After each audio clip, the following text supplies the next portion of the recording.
एक ऐसा इंसान जो सिर्फ राजा नहीं था, धर्मगुरु नहीं था, बल्कि पूरी इस्लामी दुनिया की सबसे बड़ी ताकत था, जिसके एक इशारे पर जंग छिड़ जाती थी, जिसके नाम से बादशाह डरते थे और जिसके आदेश को करोड़ों लोग अल्लाह का हुक्म मानते थे।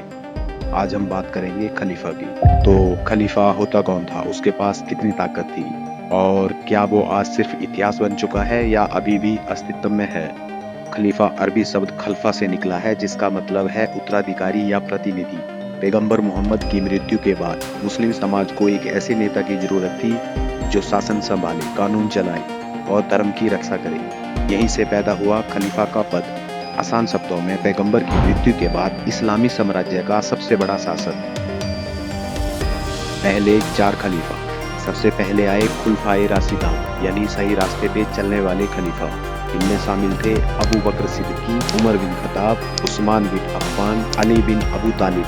इनका दौर इसलिए मशहूर था क्योंकि इन्हें न्याय, सादगी और ईमानदारी का प्रतीक माना जाता था और आज भी मुस्लिम दुनिया में इन्हें आदर्श शासक कहा जाता है। खलीफा के पास कितनी ताकत थी? खलीफा के पास होती थी पूरी सेना की कमान, जंग और शांति का फैसला, टैक्स और खजाना, कानून और सजा, धार्मिक आदेश, मतलब आज की भाषा में president, prime minister, supreme religion authority, तीनों एक साथ। इसीलिए खलीफा सिर्फ शासक नहीं, डर और आस्था दोनों का केंद्र था। खलीफा और इस्लामिक साम्राज्य का विस्तार और इसका पतन। खिलाफत राशिदान, यानी सही मार्ग पे चलने वाले खलीफाओं का शासन। इन 4 खलीफाओं के दौर में इस्लाम का सबसे ज्यादा विस्तार हुआ। इन खलीफाओं ने खुद को भगवान तो नहीं कहा, पर पूरा मुस्लिम समाज इनको खुदा से कम भी नहीं मानता था, इतना बड़ा कद था इनका। खिलाफत इस्लाम की एक व्यवस्था थी जिसमें खलीफा को पूरे मुस्लिम समाज का धार्मिक और राजनीतिक नेता माना जाता था। इतिहासकार मानते हैं ये दुनिया के सबसे बड़े साम्राज्यों में से एक था, जो स्पेन, अफ्रीका, अरब और भारत के सिंध तक फैला हुआ था। वहीं सबसे आखिरी खिलाफत उस्मानी साम्राज्य यानी ऑटोमन एम्पायर की थी, जो तुर्की से चलती थी। पहले विश्व युद्ध में उस्मानी साम्राज्य हार गया, उसकी ताकत टूट गई और यूरोपीय देश ब्रिटेन और फ्रांस ने इनके इलाके बांट दिए। अब खलीफा सिर्फ नाम का रह गया था। वहीं दूसरी तरफ तुर्की में एक नई सोच के साथ एक नए शासक मुस्तफा कमाल अतातुर्क का उदय हुआ, जिसने धर्म और शासन को अलग किया और 1924 में अतातुर्क ने खिलाफत को पूरी तरह खत्म कर दिया और यहीं से खलीफा सिर्फ एक इतिहास बन गया।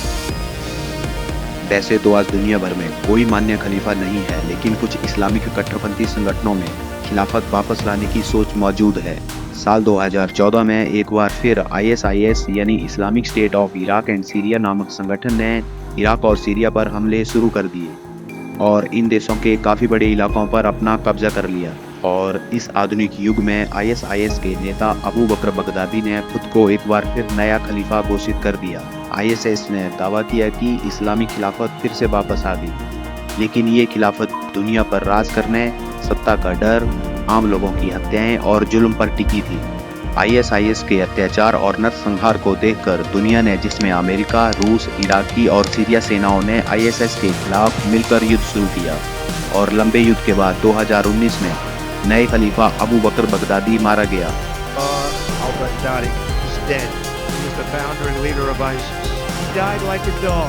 और बगदादी की मौत के बाद एक बार फिर ISIS की खिलाफत का अंत हो गया।